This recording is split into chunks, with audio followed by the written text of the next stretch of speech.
नमस्कार, मी Mansi. News अनकटच्या prime time मध्ये तुम्हा सगळ्यांचं स्वागत करते. सविस्तर बातम्यांचा आढावा घेणारच आहोत, पण त्याआधी नजर टाकूयात काही महत्त्वाच्या हेडलाईन्सवर. महायुती सरकारच्या माध्यमातून सर्व प्रलंबित कामं एकमुखाने पूर्ण होऊ देत, आमदार रवींद्र चव्हाण यांचं श्री अंबाबाई चरणी साकडं. आपल्या मनाप्रमाणे कारभार करण्यासाठी बीडमधून चांगल्या अधिकाऱ्यांना बाहेर काढण्यात आलं, आमदार सुरेश धस यांचा आरोप. जालना जिल्हा पोलीस अधीक्षकांनी घेतला पोलीस ठाण्यांचा वार्षिक आढावा. आणि प्लॅस्टिक कॅरी बॅग वापरू नका, भाजी आणि फळ विक्रेत्यांना जालना महापालिकेच्या सूचना. आता पाहूयात सविस्तर वृत्त. माजी मंत्री तथा विद्यमान आमदार रवींद्र चव्हाण यांनी आज सहकुटुंब करवीर निवासिनी श्री अंबाबाईचं दर्शन घेतलं. यावेळी माध्यमांशी संवाद साधताना त्यांनी महाराष्ट्रातील जनतेला चांगलं आरोग्य लाभू दे, महायुती सरकारच्या माध्यमातून सर्व प्रलंबित कामं एकमुखाने पूर्ण होऊ देत असं साकडं अंबाबाई चरणी घातल्याचं सांगितलंय. तसेच मंत्रिमंडळ विस्ताराबाबत पक्ष जी जबाबदारी देईल ती अतिशय चांगल्या पद्धतीने पार पाडणार असल्याचं त्यांनी म्हटलंय. जी जबाबदारी पार्टी आमच्यावरती सोपवत असते, आम्ही सर्व भारतीय जनता पार्टीचे कार्यकर्ते ती जबाबदारी अतिशय प्रामाणिकपणे पार पाडण्याचा प्रयत्न करतो. जी जबाबदारी यानंतरही पार्टी देईल ती जबाबदारी अतिशय चांगल्या पद्धतीने पार पाडेल, यात काही शंका नाही. धन्यवाद.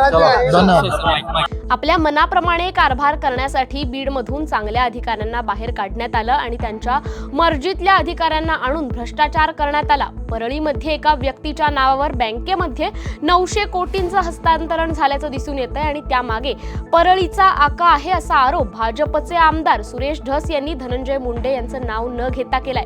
महादेव बेटिंग ॲप भ्रष्टाचाराचा तपास केला असता तो मलेशियापर्यंत पोहोचेल असा आरोपही त्यांनी केलाय. या संबंधित सर्व कागदपत्र ही पोलीस अधीक्षकांना दिले असल्याचं सुरेश धस यांनी स्पष्ट केलंय. धनंजय मुंडे आणि पंकजाताई हे भाऊ बहीण एकत्र आल्यानेच महायुती आणि विरोधी आमदारांनीच धनंजय मुंडेंना संपवण्यासाठी प्रयत्न सुरू केले. भाजपचे आमदार सुरेश धस यांनी त्यांची सुपारी घेतली आणि एक सामाजिक कार्यकर्तीला कामाला लावल्याचा आरोप राष्ट्रवादीचे आमदार आणि प्रवक्ते अमोल मिटकरी यांनी केला. या हत्याकांडातील आरोपीला फाशी झाली पाहिजे ही भूमिका धनंजय मुंडे यांची आहे, पण या प्रकरणात त्यांचे राजकारण संपवण्यासाठी पद्धतशीरपणे आरोप करण्यात येत असल्याचं मिटकरी म्हणालेत. जालना जिल्हा पोलीस अधीक्षक अजय कुमार बन्सल यांनी आज जिल्ह्यातील विविध पोलीस ठाण्यांचा वार्षिक आढावा घेतलाय. यावेळी पोलीस कर्मचाऱ्यांच्या वार्षिक कामाचे मूल्यांकन करण्यात आलं असून पोलीस ठाण्यातील या वर्षातील विविध कामांचा आढावा घेऊन पोलिसांच्या साहित्याची अधीक्षकांनी तपासणी केली आहे. यावेळी तालुका जालना पोलिसांनी परेडचं देखील सादरीकरण केलंय. जालना तालुका पोलीस स्टेशनचे 3 दिवसापासून SP इन्स्पेक्शन जे वार्षिक असते त्याचा प्रोग्राम सुरू आहे. त्या अनुषंगाने आज मी इकडे भेट दिलेली आहे. तर पोलीस स्टेशनचे सर्व रेकॉर्ड, सर्व वर्षभराची कामगिरीचा आढावा इकडे घेण्यात आलेला आहे. तसेच कर्मचाऱ्याचे जो शीट रिमार्क म्हणतो आम्ही त्याचा कामगिरीचं मूल्यांकन ते पण आता माझ्यातर्फे करण्यात आलेलं आहे. बऱ्यापैकी तालुका पोलीस स्टेशननी एका वर्षभरामध्ये चांगली कामगिरी केली आहे. ज्या प्रकारे कायदा सुव्यवस्था आणि आंदोलन वर्षभरामध्ये सुरू होते ते सर्व चांगल्या पद्धतीने हाताळलेले आहे. तसेच तरीच हे सर्व बघताना इन्स्पेक्शनमध्ये जिकडे कामामध्ये अजून इम्प्रूव्हमेंट होऊ शकते त्याच्याबद्दल सूचना देण्यात आली आहे. गुन्ह्याची थोडी क्राईमची पेंडेन्सी लवकर काढणे, तसेच पोलीस पाटील मी आता मीटिंग घेतली तर फक्त 66 गावापैकी 10च मध्ये पोलीस पाटील आहे. त्याच्याबद्दल इलेक्शन अगोदर पण माननीय जिल्हाधिकारी कार्यालयाशी आम्ही पत्रव्यवहार केला होता. त्याचा पाठपुरावा आम्ही करू, कारण पोलीस पाटील कमी असल्यामुळे बरेच गावापातळीचे प्रकरण पोलीस स्टेशनला रिपोर्ट वगैरे होण्यामध्ये उशिरा होतात आणि त्याच्यामध्ये काहीतरी वेळ वाया जात आहे. तर ती एक प्रायोरिटीवर करण्याचा आम्ही तजवीज ठेवलेली आहे. तसेच प्रिव्हेंटिव्ह ॲक्शन आणि जेल रिलीज जो होता त्याच्यावर लवकर आणि स्ट्रिक्ट प्रिव्हेंटिव्ह ॲक्शन करण्याबद्दल पोलीस स्टेशनला सूचना दिलेली आहे. पुढील वर्षभरात अजून तसेच चांगली कामगिरी पोलीस स्टेशनचे सर्व अधिकारी कर्मचारी करतील अशी मी सर्वांकडे अपेक्षा व्यक्त केलेली आहे.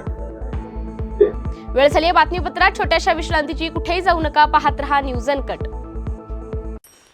ऐतिहासिक वारसा लाभलेला मराठ मुलूक महाराष्ट्र. या महाराष्ट्राला विविध रंगी छटा आहेत. साहित्य, कला, पर्यटन, नृत्य, भाषा, संत परंपरा अशा विविधतेने तो नटलेला आहे.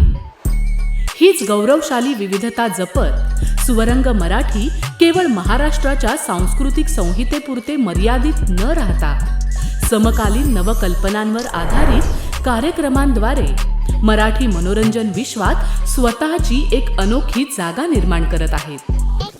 मराठी मनोरंजन क्षेत्रातील उत्तम दिग्दर्शक, लेखक आणि निर्मात्यांच्या प्रतिभेचा पुरेपूर वापर करून मनोरंजनाचा आगळा वेगळा रंग उधळण्यास आम्ही सज्ज आहोत.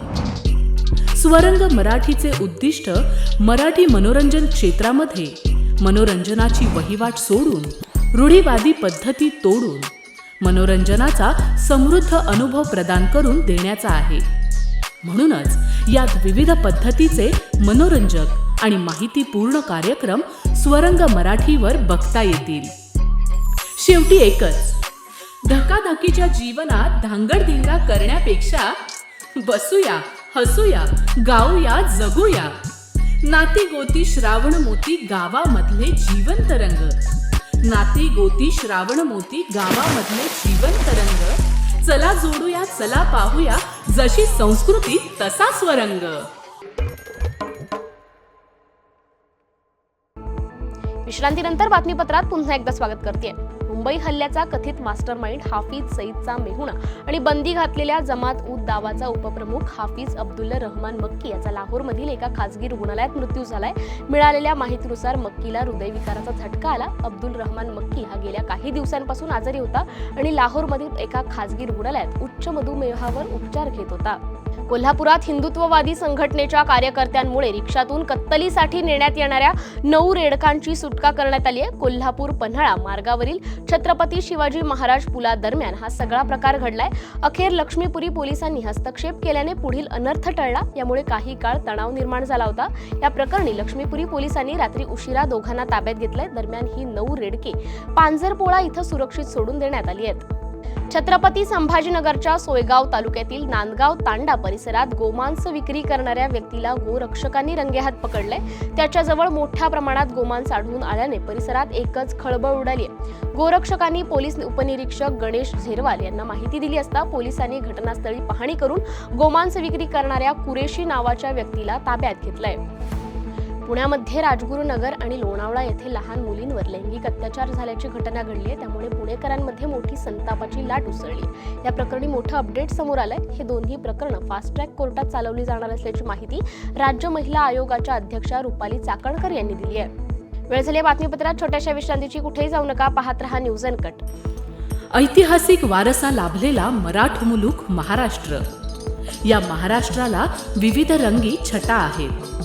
साहित्य, कला, पर्यटन, नृत्य, भाषा, संत परंपरा अशा विविधतेने तो नटलेला आहे. हीच गौरवशाली विविधता जपत सुवरंग मराठी केवळ महाराष्ट्राच्या सांस्कृतिक संहितेपुरते मर्यादित न राहता समकालीन नवकल्पनांवर आधारित कार्यक्रमांद्वारे मराठी मनोरंजन विश्वात स्वतःची एक अनोखी जागा निर्माण करत आहेत. मराठी मनोरंजन क्षेत्रातील उत्तम दिग्दर्शक, लेखक आणि निर्मात्यांच्या प्रतिभेचा पुरेपूर वापर करून मनोरंजनाचा आगळा वेगळा रंग उधळण्यास आम्ही सज्ज आहोत.